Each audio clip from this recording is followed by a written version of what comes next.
Hello my friends, today we will start talking about verb tenses in German. So we will talk about the use of tenses.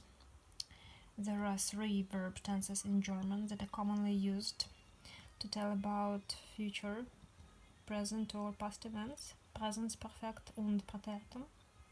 The present tense is used when telling about things that are happening right now. Wir fahren nach Köln.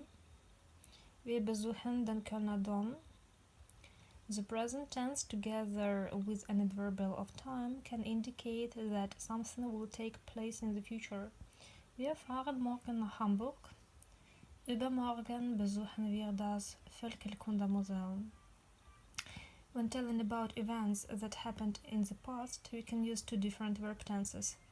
The perfect tense, perfekt, meist mündlich, mainly used in speaking. And Präteritum, meist schriftlich, mainly used in writing. Perfekt. Wir sind nach Berlin gefahren. Dort haben wir das Pergamonmuseum besucht. Und Präteritum. Wir fuhren nach Berlin. Dort besuchten wir das Pergamonmuseum. Besuchten. Okay. Here we go. Presence ohne Vokalwechsel.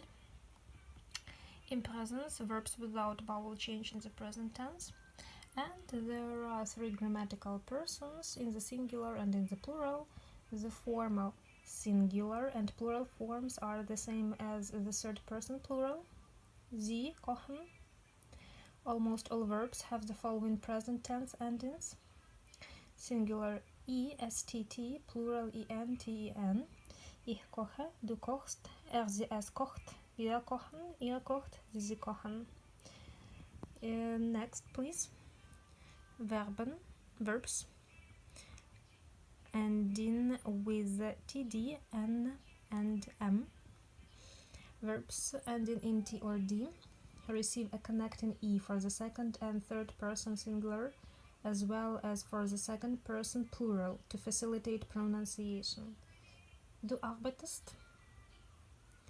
Arbeitet. Ihr arbeitet.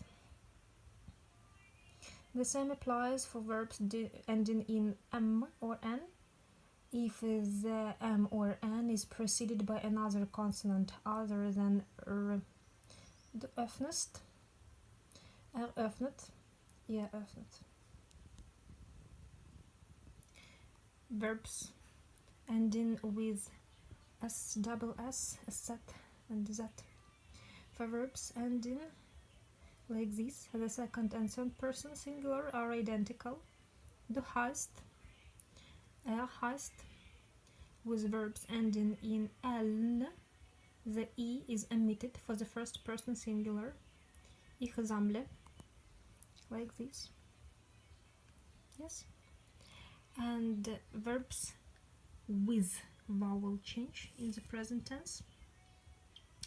The stem vowel of a few verbs changes in the second and third person singular. E becomes I or IE. A becomes a, and au, oi, and E becomes I. Right? For example, du gibst, gibt. Du fährst, fährt. Du läufst, läuft. Wissen to know has special forms in the singular. Ich weiß, du weißt, weiß. Yeah, and actually that is all about presence right now. Let's have the second class a bit later. Thank you guys.